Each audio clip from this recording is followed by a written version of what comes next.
Would you like to reach our film and TV review podcast audience? Do you have a product or service of interest to film and TV home consumers or followers of the entertainment industry? Have a film or show production to publicize? For affordable price plans for all budgets, get in touch and find out about our introductory advertising options. Reach our audience of film and TV viewers and visit our site contact page at filmandtvreview.com, or you can email us at business@filmandtvreview.com. Reach out today. Welcome to part 2 of this film and TV review special. If you've missed part 1, catch up at filmandtvreview.com or on your favorite podcast player including Apple Tunes, Spotify or Amazon Music and others.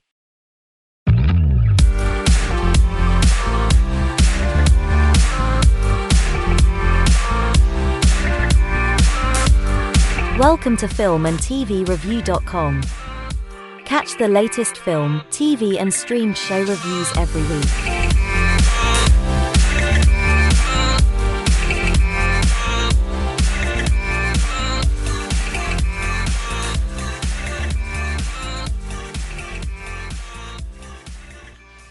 The views and opinions expressed by the authors and those providing comments are theirs alone. They do not reflect the views, opinions or position of filmandtvreview.com or their respective parent companies or affiliates. Filmandtvreview.com makes no representations as to accuracy, completeness, correctness, suitability, or validity of any information in this program and is for entertainment purposes only. Episodes may contain adult humor and language. For full terms and conditions, see filmandtvreview.com.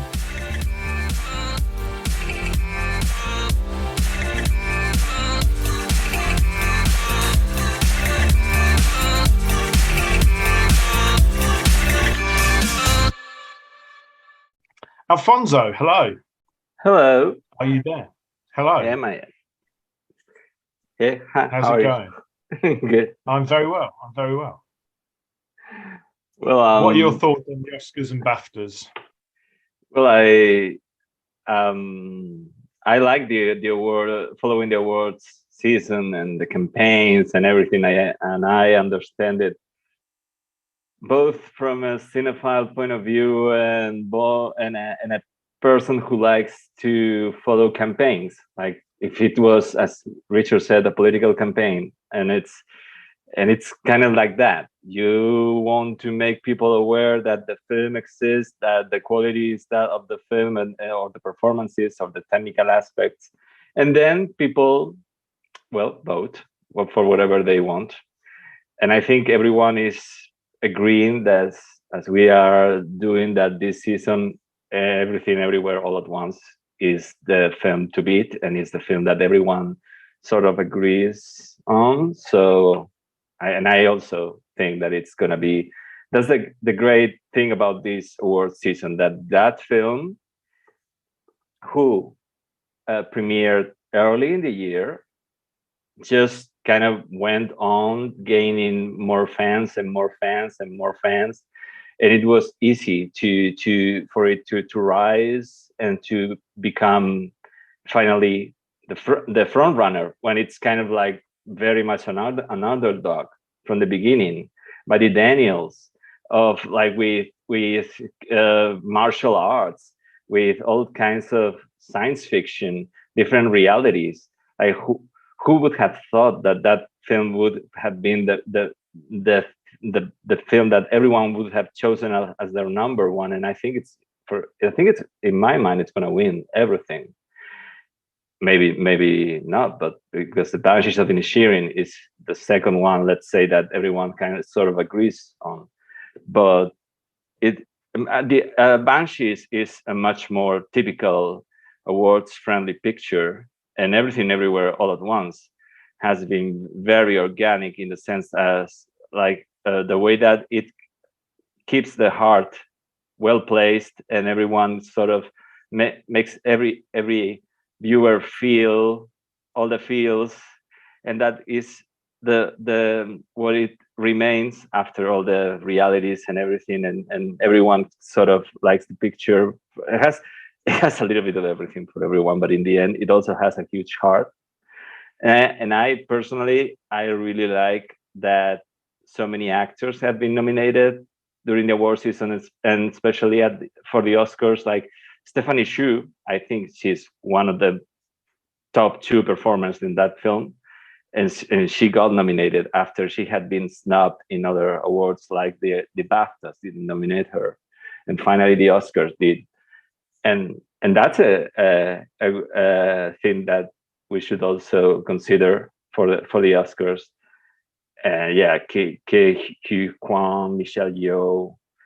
I don't much care about Jamie Lee Curtis in that role specifically, but I mean the love of that for that film is so much that she got also nominated, and she actually campaigned hard to get a nomination for that film, and she has a very important career behind her. And I also I also liked how Paul Mescal, in a very small movie, After Sun, got nominated in the end for so many awards. Also because this was a personal, let's say, journalist / critics favorite, and those are also part of the equation. They sort of like they give their awards, they talk on Twitter, they write articles, and After Sun as a best first film and Paul Mescal were nominated and awarded in this kind of critics awards once and again, and finally he got nominated for a performance that I think is really good in a very small film, but it's also A24, I think. So I mean, it has also the backing of an important distributor. I really think that the 10 films nominated for the Oscars are, in general, to my liking at least, except I don't much care for the story of Avatar and Elvis. Well, I've seen too many music biopics to really enjoy if there's a difference there. Although I think Baz Luhrmann, if you like Baz Luhrmann's kind of directing style, it makes a difference in that sense. And Tom Hanks's character is also kind of what makes it a little bit different. But as Richard said, sometimes biopics and biopic performances can feel a little bit too much mimicking. I don't know. I'm a little bit on the fence. And talking about the thing about the Andrea Riseborough thing, it's another way of campaigning. It's kind of, it's not the usual way to do it, and they have and Jean has explained it very well, and Andrew.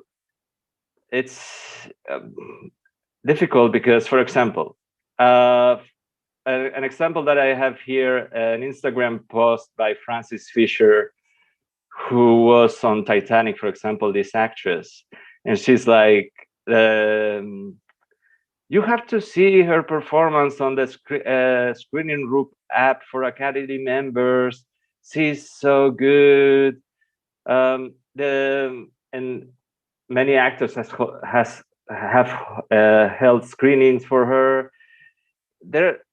It's let's say it sort of became a thing because the filmmakers and the actors are well connected, and they wanted to give more relevance to a performance that they thought was really good. And actually the performance has many elements that the Academy usually nominates. Like Andrea is playing an alcoholic, recovering alcoholic. She's a mess. She's a British actress doing a very specific American dialect, and perfectly so. So she has many of these things that voters actually like. So they thought, well, I think they thought, well, let's promote this. More and more famous people in their cycles got into it, and actually also sees represented by a very well-connected CAA agent. So yeah, it is very far from, let's say, a general audience that has not watched that film. And it sort of represents how appealing to academy voters is the thing that matters. Not, that doesn't have to really represent what even like journalists or any other kind of people that do not vote thinks. So it's interesting to see how it has happened, and how you need to appeal to specifically the voters. And the voters they have specific characteristics. They live in a particular place, and they can be sort of like lobbied, which that's why the Oscars board is now reviewing this process, because they have rules against lobbying, and they have rules against naming the competition. But when something comes from different actors and a group of actors that are hosting screenings for Andrea, and it's not like a particular firm, like a publicity firm. So I think it's kind of messy to go and see if it's lobbying, because, for example, Frances Fisher has talked about other actresses also in her Instagram post.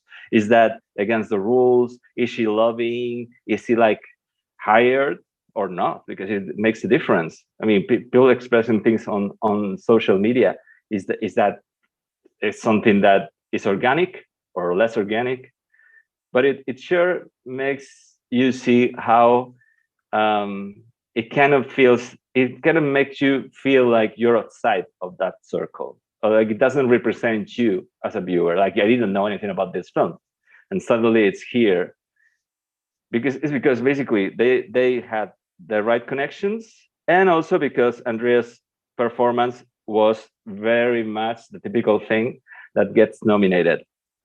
I feel for example, Daniel Detweiler in Till, and also because it could have given audiences an idea that they had to watch that film, because I think it's as Jean said, it's a very interesting story about racism, and in a particular time when it's in the 50s, if I'm not mistaken, and it's not so long ago. You could see how in some parts of America things were very, very, very different than in other parts, and it was really, really dangerous to go to the South, because it was the person, the boy who is murdered in this film, he just goes to visit his cousins, and in the film depicts it very very interestingly to viewers that don't have only heard the story, but they don't realize how the events happened, in the sense of, yeah, how it is one thing to hear about it. There's another thing to see it, and to see the time, how people behave with each other, how this happened. It's really, really something that I think should have been seen by more people, and that Daniel Detweiler's, apart from being a great performance, should have given her nomination should have given more publicity to the film as a whole, for people to see. I mean, talking about yeah, I think it's something that not so many people really can understand until they see it, like wholly. And so yeah, I am very, very much. I mean, I choose also to see the glass half full, and especially regarding Everything Everywhere All at Once. I also think that the documentaries, the international features, the animated features have a very good contenders. They really makes you think that it's good that they have their own sections because it really shines a spotlight on them. And yeah, well, I really thought that the BAFTAs and the Oscars do a good job for that kind of highlighting certain films that are good for, I mean, interesting for people to watch. And this film, I think this year, I think it has a general high quality, let's say. Thanks, Alfonso. Yeah, it does feel they've sort of nominated a lot of, obviously there's quite a lot of sequels in there this year, isn't there? And they're sort of really celebrating the films that brought people back to cinema maybe after COVID. I know last year when we did this, we were saying there's sort of slim pickings. There's not very many blockbuster films that people have heard of, but there weren't many released at the same time. Yeah, I think Till is an extraordinary film. Like it's amazing that it's only just been made. And Barbara Broccoli, and I didn't even know Whoopi Goldberg was going to be in it until I sat down and watched it. Have been trying to get this made for years. And there's one. I mean, Daniel Deadwyler is amazing throughout the film, but there's one scene in particular where it's an unbroken take that just stays on her face. It doesn't show you anything else. And I thought that scene was about 3 minutes. And someone pointed out to me it's about 9. And it's just so sort of compelling that you kind of forget. It just draws you in. But yes, I mean, the film does exist. Hopefully it will get sort of more reviews over the years, which is the thing. You know, there are some, looking back at previous years' lists, there are some films that have been nominated for awards where you go, I don't really remember that film. I don't know what that was. And sometimes it's only with the passage of time that people revisit films or they're viewed as really important and stuff like that. So, yeah. Yeah. Do you remember, like, for example, last year, Coda won. And Coda was a very much a thing that happened. They premiered it at Sundance. And then the film kind of went under the radar. No, it wasn't the front runner for anyone, and then suddenly it kind of resurfaced at the right time. Specifically, the awards campaign was very well managed, and the voters were appealed, and there was kind of a gap there where people were not like completely in love with anyone. And well, like the Power of the Dog, or they were just not feeling it, and Apple, the awards publicists, just did it right. They appealed to their voters, and even when the main audiences were like, Coda, well, what's that? Mostly. And so it happened also here with some categories. You have your front runners who everyone knows about. They are going to vote for it, and if awards publicists and people in general see that there is a spot, a gap, they go straight for that, because it's like, oh, some films that are in the bubble, it could be this or that. So wherever there's a gap, people are going to try to fill it. Yeah, well, I've got a theory that they do this way. I've got a theory that someone who is deciding the final awards is someone who writes all the underdog sort of movies like Rocky and stuff like that, and then they decide, right, what we're going to do is the best film is going to be the one that nobody's talking about. So I don't even want to say yet which film I think is going to win. It probably will be everything, to be honest, but there's one that I think nobody's really talking about, and I wouldn't be surprised if on the night that turns out as the winner because nobody was talking about it. I can't remember that far back, but it does feel like for the last 3 years that has kind of happened, that they've gone for one that nobody was talking about in the week before. But obviously, if I say the name of it, we might all start talking about it, and then that won't happen. So we'll see. Yeah, the other thing is, it's fine that All Quiet on the Western Front got a bunch of nominations, but I was thinking that this is something that's already been told before. I think because it was based on a novel from like a century ago, just after World War I, and then it was made into a film that I think won Best Picture. Yeah, in so it won the 1930. third ever Best Picture in for the 1930 film. Yeah. Yeah, and then it was remade in like the late 70s, I think. And so this is another telling of it. So I was wondering, and it's fine that I get nominated, but there's so many other stories that haven't been told before that maybe also deserve to get nominated. So that's And why they have I mean, the I did actually watch this. So I decided, I don't know why, but I decided I was going to watch the 1931 first and then watch the new one, because otherwise you go back and try and watch it and it just seems like an older version of what you're watching. And I was quite impressed that there wasn't a massive amount of overlap. So the key sort of main four characters are the same, but there's a lot of differences. There's sort of like a theme in the first one about like a soldier who's possibly going to lose his legs, and whether it's bad taste to ask for the boots because there's sort of they're in the middle of the war and they do need this. The new film starts with soldiers going through and attending to corpses on the battlefield and just removing the boots and throwing them onto a pile, which seems like a nod to that theme from the first film. But there's not a lot of moments or scenes. There's probably a couple that overlap, but the rest of it feels very different. So I don't know if they've deliberately taken different elements of the book to do it, because I think they're saying it's not really a remake of that film. It's more like a different version. The 1931 as well, it's a German troupe again, but they're all played by American actors doing American accents. So in this, it is a German cast. Daniel Bruhl is the only person who sort of German name that I recognised in it.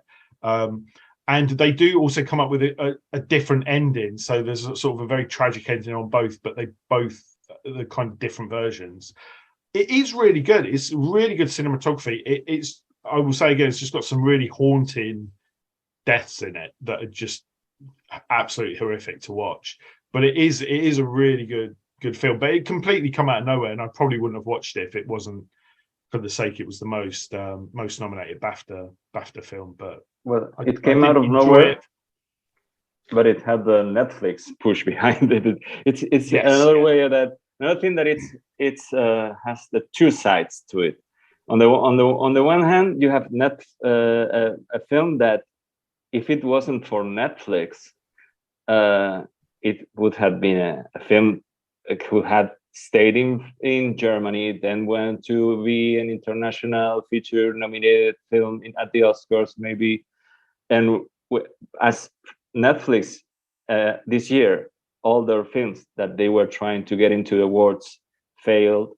Bardo failed, White Nose failed, Blonde failed, let's say, to gain traction and be that kind of film that they could nominate for Best Picture.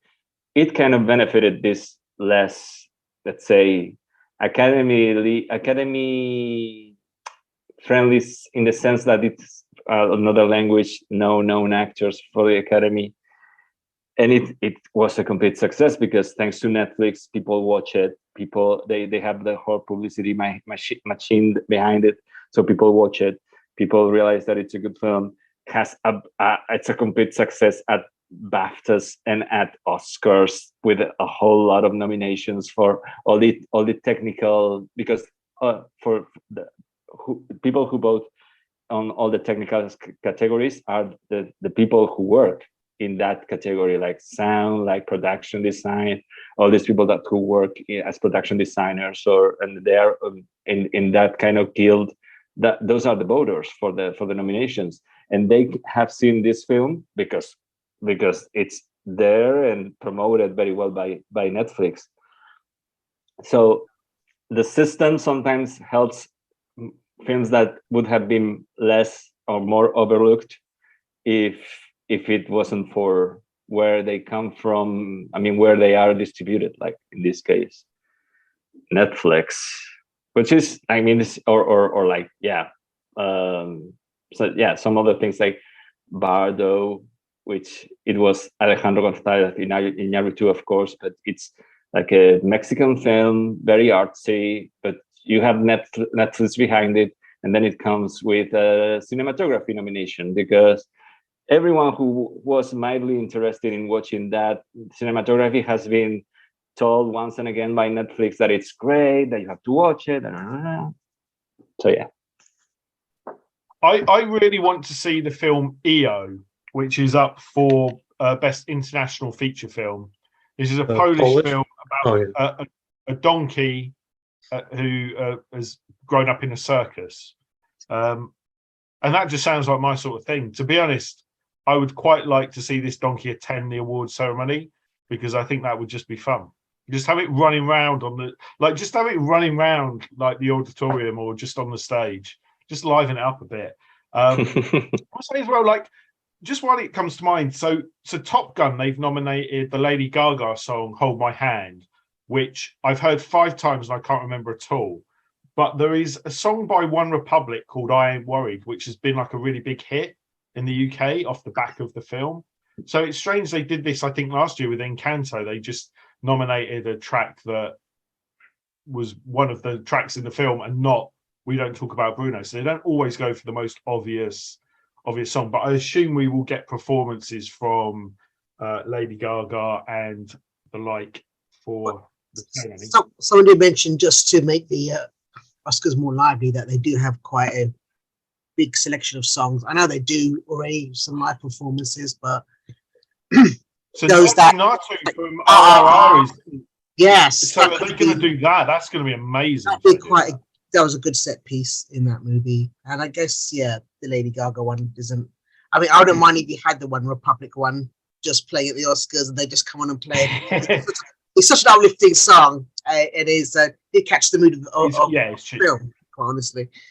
But I'd quite like Rihanna to get it for "Lift Me Up," actually, because I was looking back to whether "All the Stars" by Kendrick Lamar from Black Panther 1 had won the best song, and it didn't, but it was beaten by Lady Gaga for "Shallow," which I think is fair enough, because "Shallow" at the time was it's a big part of that film, and it is quite a good song, although I'd have kind of preferred that. But it would be nice if this time Black Panther sort of trumped Lady Gaga, I think, this time.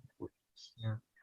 I wanted to ask also, and this is kind of controversial as well, but do you know how BAFTA chooses the long lists of film in some categories, the long list before the final round of voting to get the nominations?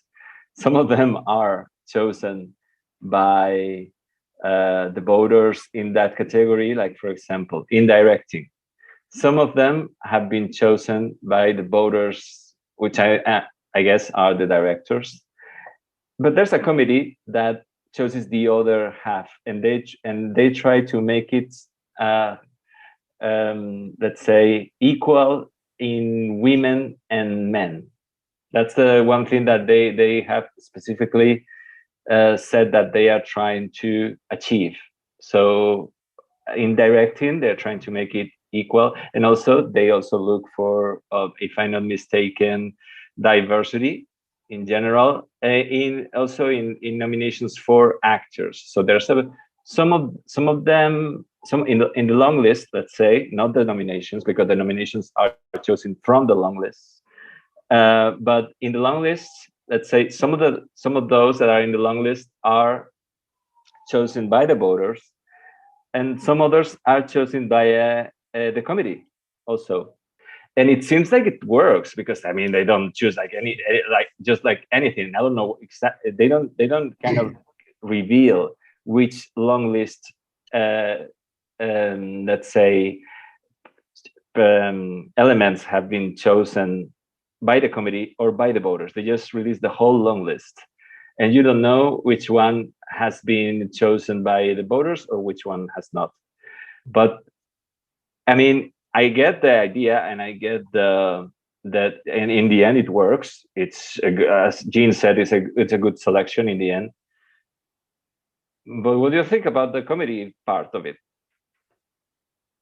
Because it's not the voters; it's just some people with specific instructions. It's weird, because ideally you would want it to happen organically, but when it doesn't, it does make me think maybe some kind of intervention is needed there. The sort of Oscars So White initial controversy was maybe even 10 years ago now.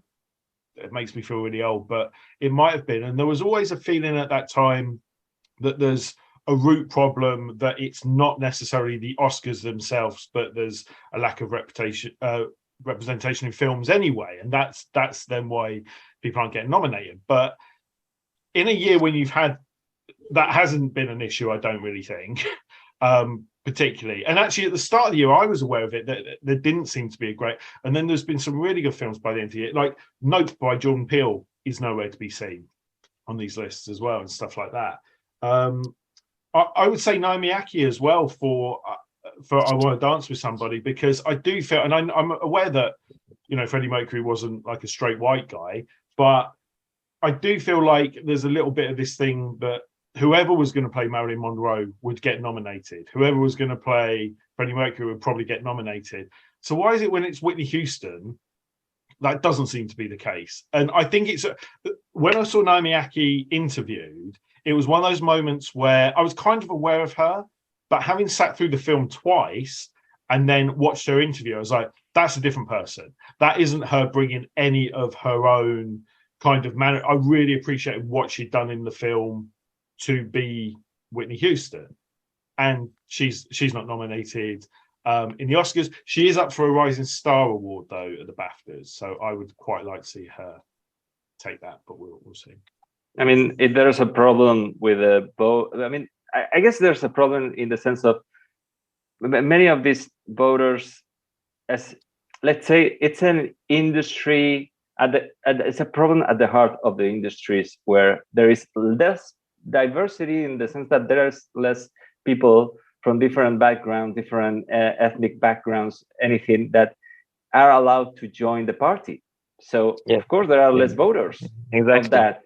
Yeah. Yes, so So it comes from the right. They are trying to make at the top a correction of something that is at the bottom, let's say. So what do you think of? I don't know what to think, really.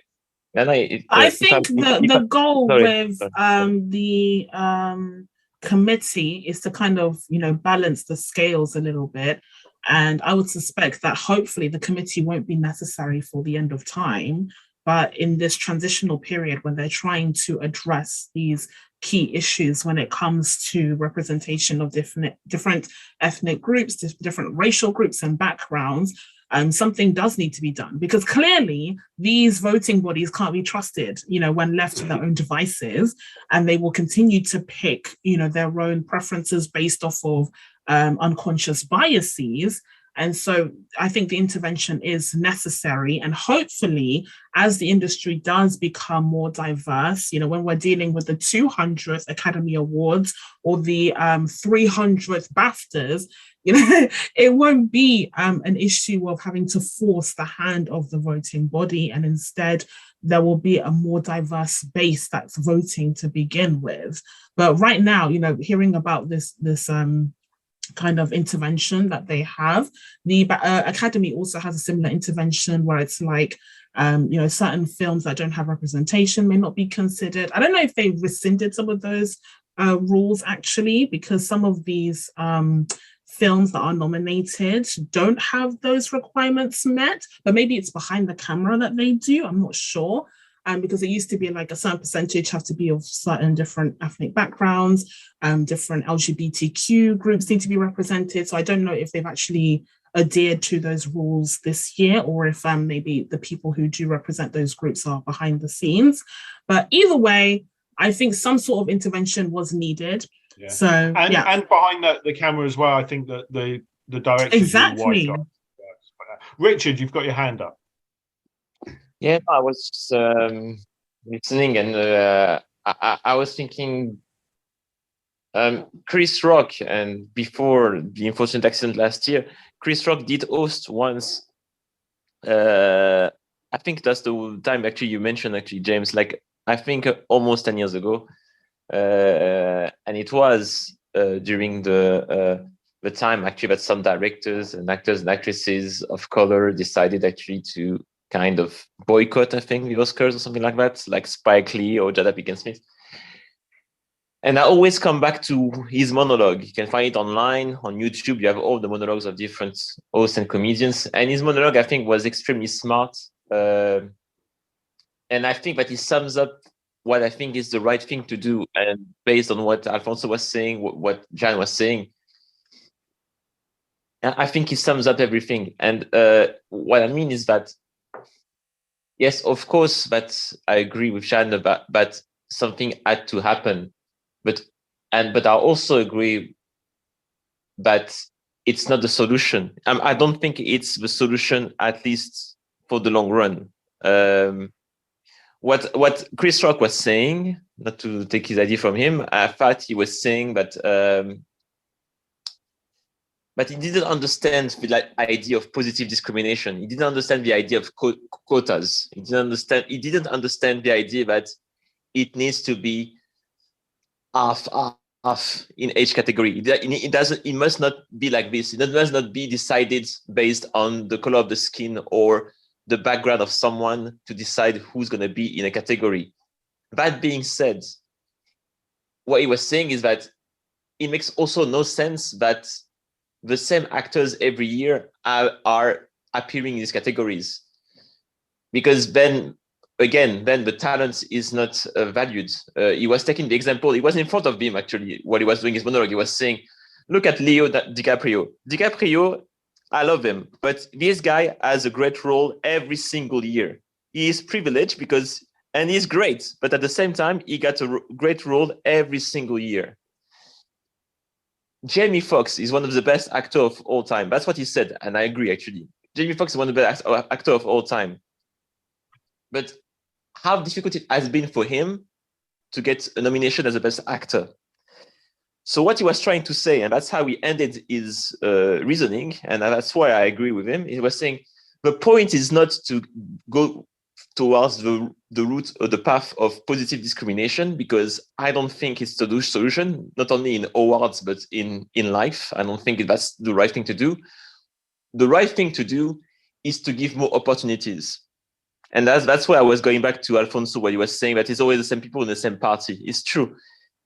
The idea, obviously, it starts not at the top, but at the bottom, at the moment actually of the casting process, for example. And I was thinking it will take time, obviously. But when someone wants to create a movie, let's take an example of a rom-com, for example. When you write a story about a rom-com, like a very cliche story with a guy in New York, he has an office desk job, he doesn't have time and to have his private life, and he can't meet girls, etc. And then one day he meets a girl. When they write this story, people in Hollywood shouldn't think straight away, okay, we need a white male of 35 years old and a white female, etc. They just say, we need a male. Or actually, even better, we need a human being. And we need a human being. And then you put people in a room, and you kind of don't care. I was about to be rude, but I know we recorded. So you don't care about the color of the skin. You don't care about the religion of that person. I know I'm very utopist, but that's the idea. Because the idea is to judge people on their talent, pure talent, not on the color of the skin, not on the religious status, not on where they come from, not on their sexual orientation as well. So again, it could be two guys, two girls, it doesn't matter in my rom-com example. What I'm trying to say is that if you think like that, if you just judge based on talent, maybe, and that's why I'm very optimistic for once, maybe in the future, if you base every single project on pure talent, maybe naturally, representation will come, but not the other way around, I would say. That's my opinion. No, I completely agree. That's what we should be working towards. So the positive discrimination aspect, it's there as a temporary measure, in my opinion, because things have gone just so badly. But ideally, that is where we should be working towards, where, you have these stories be told, and it doesn't have to be the same people over and over again. Because I think media has the power to, unite people, especially those of us who aren't in such diversities like London, where you see the same people every day. I think it's so important to be able to see different stories from different people and different walks of life.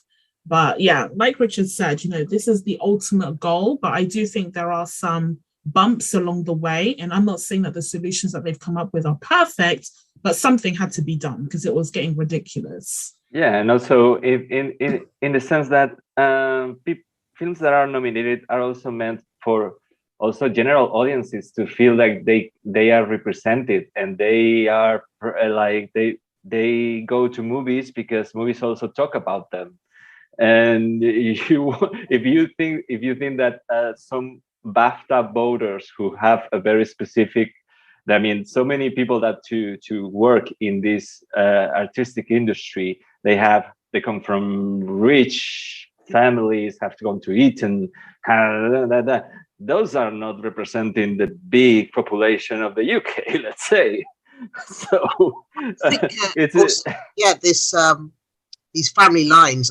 It's actually got worse. I think they were just drawing out acting dynasties within the industry, and it's actually got a lot worse than it was. So yeah, I think it was it Deadline or Variety that had a whole article about nepo babies. There's this like huge movement against nepo babies, where you have benefactors of these great dynasties within Hollywood, and that are able to just kind of sneak in, and then you have people who are trying to like fight against it and be like, oh, it's not really a big deal, we still have to work hard. Like, what's her name? Kate, she was in Glass Onion. Kate Hudson.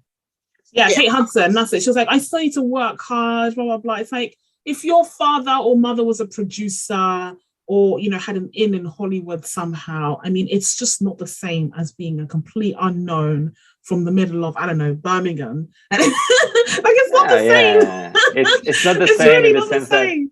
that, especially in all the industries, having your father work in the same industry or having connections is easier to get a job. Yeah, I mean, it also happens. It adds to this situation the fact that these are very unstable jobs.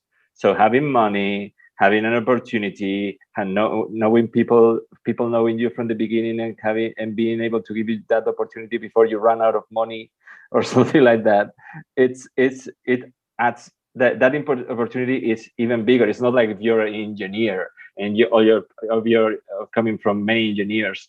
There are going to be always people looking for you. But if you're an actor where 10% of actors work or less, well, having some money to sustain you and knowing the right people, that's a very specific and important part of the process of your career, which is starting.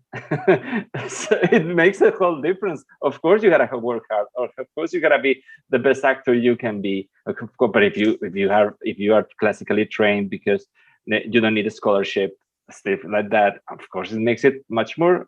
It makes it easier. It's just like that. But you and everyone else has to be a very good actor. I would like to say as well, I think that the Academy needs to kind of get rid of some of these like older members, in terms of members who, if you haven't been, why is it a lifelong membership? If you haven't been in the industry for over 20 years, why should you get to vote in the Academy? That makes no sense to me. Or if you're not even watching any of the films and you're going off of what your grandchildren say, what is actually I hear these Yeah, because I'm not sure if she's still alive, but is it Sister Dolores, who was a nun, and she used to be an actress? I don't know if she's still alive, but she was someone who retired from acting to become a nun, and she was still a voting Academy member. Why? Yeah, they had taken measures for that specifically. If you haven't worked in so many years, I think that you can be, let's say, not an Academy member anymore or something like that. And also, the Oscars, they all have also changed their voters, inviting a lot more people per year than they used to during the last 5 years. So now they have changed what used to be like 5 years ago. Now it's been changed in around 30% of new voters, which before it would have been like 5, 10, and it have changed a lot because of that. So they're trying to do it. They're trying to make it happen. That's good to hear, because I would hear every single year about like how people would vote for best animated feature based off of what their kids said. And that's just disheartening to me. Let's give these films some respect. If we're gonna, the thing is with the Oscars is that, over the last 95 years now, they've held such prestige that they can really change people's careers and lives and the whole landscape of film overall. And so I feel like the voting body should take that responsibility seriously and make sure that its members, are actually watching the stuff. The bare minimum that you can do is watch the stuff, and are also reflective of the landscape of film and entertainment today, instead of back like 50 years ago, and are still completely out of touch of that. It's one thing to have Martin Scorsese. I'm not saying kick out Martin Scorsese out of the Academy, because he's still working, he's still engaged. I'm not trying to make it so that it's too skewed towards young people. But if you are not working at all, if you are detached from that world and you just have that invite every single year for whatever reason, that's out of order to me. But it was happening before. It was before. It was because thanks to statistics and numbers, you could see that the majority of Academy voters were over 60. They were vastly male, or much more male than female. No diversity, almost, like little. So what has been happening from like 5 or a little bit more years ago has been inviting a lot of people with that in mind.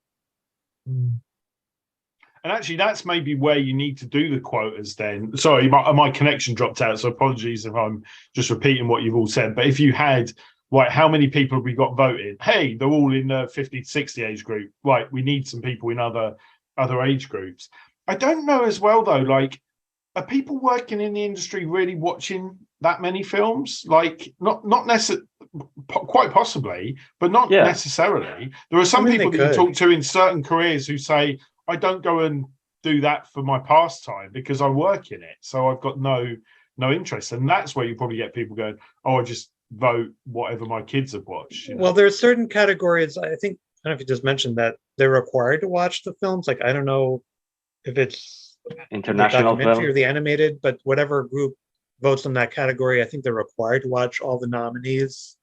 So I just don't remember which category it is, but there are certain categories at the Oscars where whoever votes on that category are required to watch all the films that are nominated.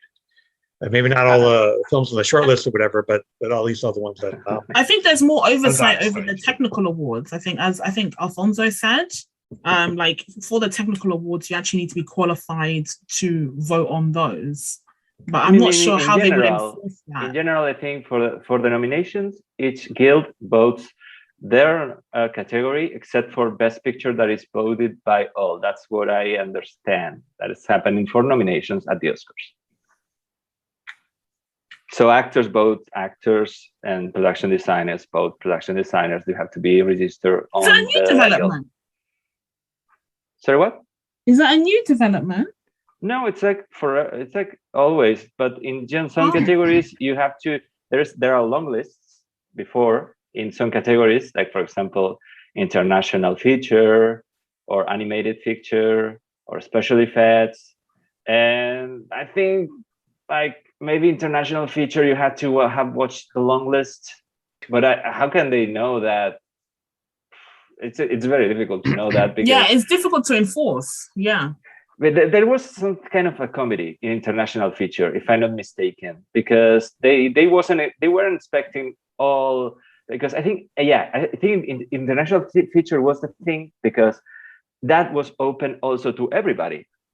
But then it wasn't open to everybody because it was of some kind of group that was chosen for that, and it was a mix. Something at international feature, as it is a picture, but it is international or something like that. That's the thing where something was happening.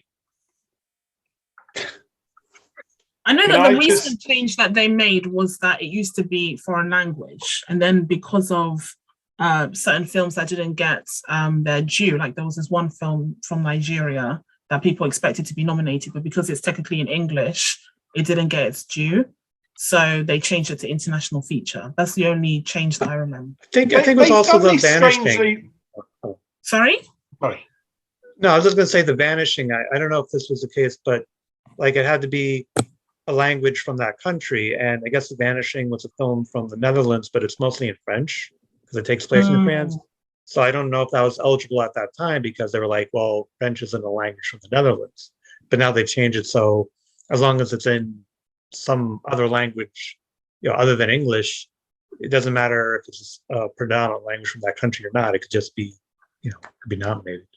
And that's the reason also, sorry, going back to the guilds, for example, why in animation sometimes there is like these animation features that are very independent, because animators like all kind of styles and they like to dominate the most known features, but also your very independent animation feature from Ireland, whatever. Or The Secret of Kells or something like that. Yeah. Like they appreciate animation, the different styles of animation. They also appreciate a lot like independent kind of 2D, not like they don't go too much to box office or stuff like that. Can I say something? I was about to write something in the chat. I believe, okay, not controversial, but it's just a feeling. I believe actually that the Oscar ceremony, will eventually disappear, will never be recorded at one point. And the awards will only be given, yes, because Ajan said it's a big deal for the industry, for people who actually receive them. It's a boost for their careers, etc. But the ceremony itself, I don't see it happen in 5 or 10 years from now. And the reason, let me finish explain my logic here. The reason I'm saying that is, I think that the reason of the decrease of numbers is also, the reason behind is also because it's not an event anymore. Like, it's not like a date in a calendar for a lot of people. Because of the quantity of entertainment given now. And I think that it's has a bad influence on this, what used to be an extraordinary event. What I mean is that back in the day, you had only movies to talk about every week or every 2 weeks, and everybody was sharing this information, and you will highlight in your mind the fact that, wow, these movies are amazing, and you can think about 5 or 6 of them over a year that you want to see who's going to win at the Oscars, etc. It was, I think, that kind of process that pushed people to watch the Oscars. When I say people, I'm not saying us, I'm saying the casual viewers.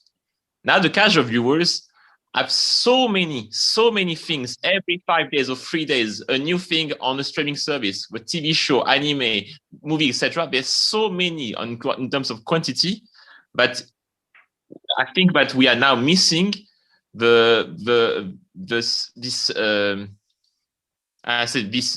feeling that actually that there is something eventful happening in this industry once a year. I don't know how to explain but that's how it is. The thing is that the Oscars are not the end point of this. The Oscars are just the means to give publicity to those films and try to watch.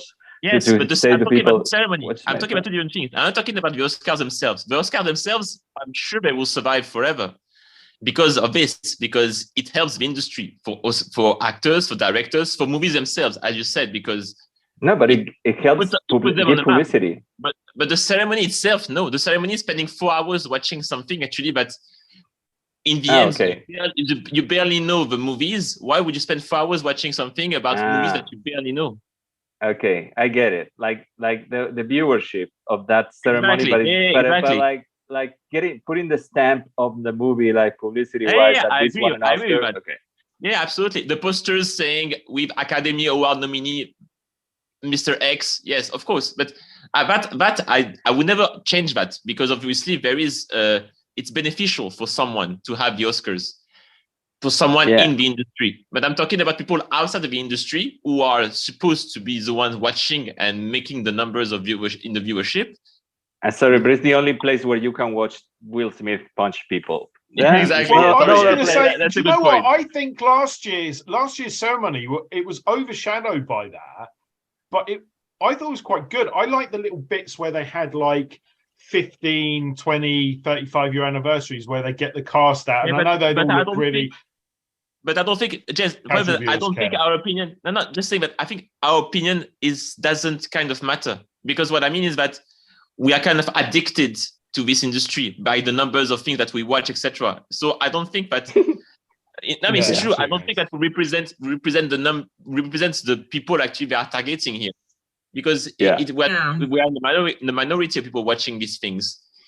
If we talk about again the casual people who actually watch one movie every month or one TV show a month, these people are the ones that are targeting, and these people kind of don't care anymore about the Baftas, Oscar, etc. And that's because, in my opinion, when you have so many things in your mind in regards to entertainment, you have so many choices, etc., it's hard actually to care anymore about one specific thing.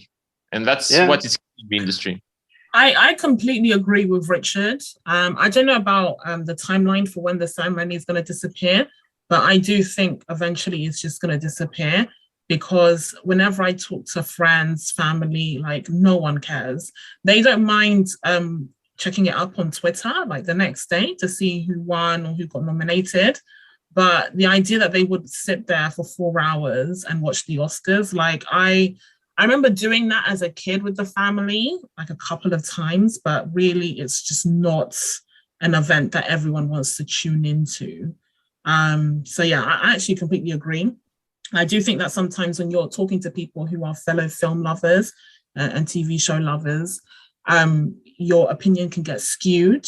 But at the end of the day, mainstream audiences do not care half as much as we do about these things. But my question is then, Richard, if this ceremony does disappear, but the Oscars remain, will there be much point to having that famous logo of Academy Award winner? Because it will be like, I'm taking an example with France, with my country.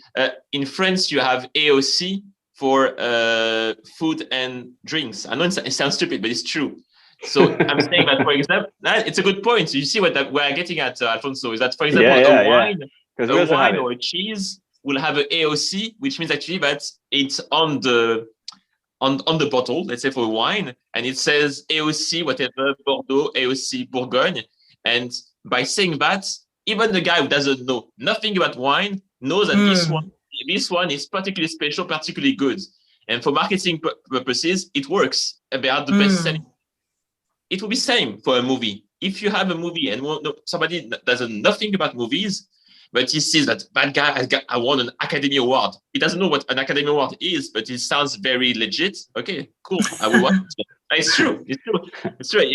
It sounds good. You say, okay, that guy apparently is recognized by his own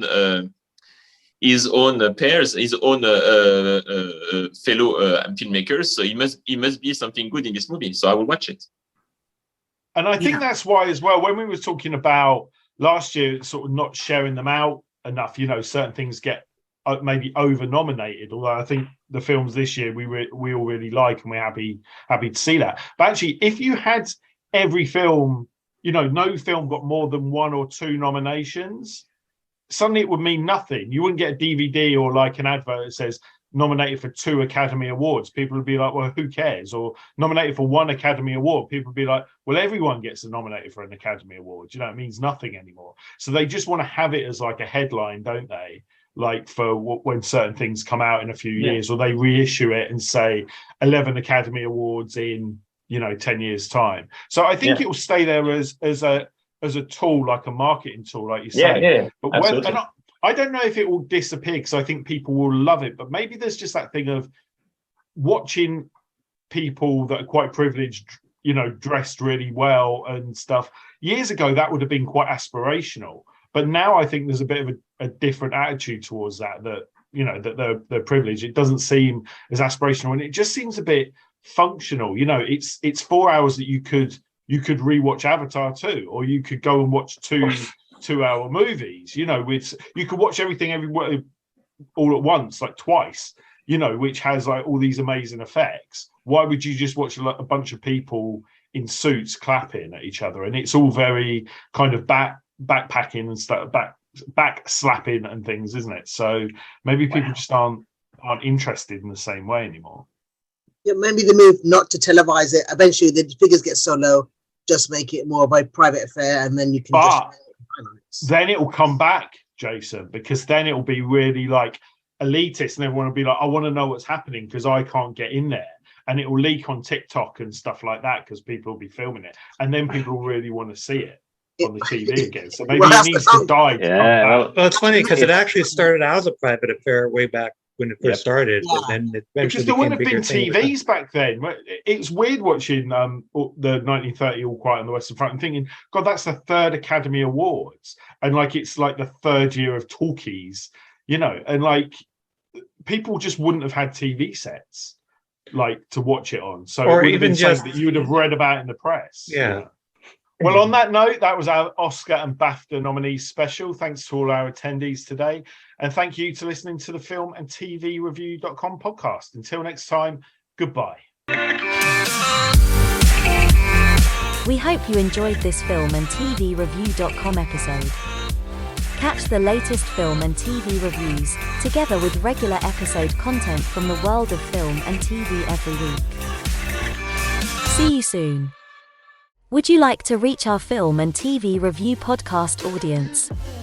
Do you have a product or service of interest to film and TV home consumers or followers of the entertainment industry? Have a film or show production to publicize? For affordable price plans for all budgets, get in touch and find out about our introductory advertising options. Reach our audience of film and TV viewers and visit our site contact page at filmandtvreview.com, or you can email us at business@filmandtvreview.com. Reach out today.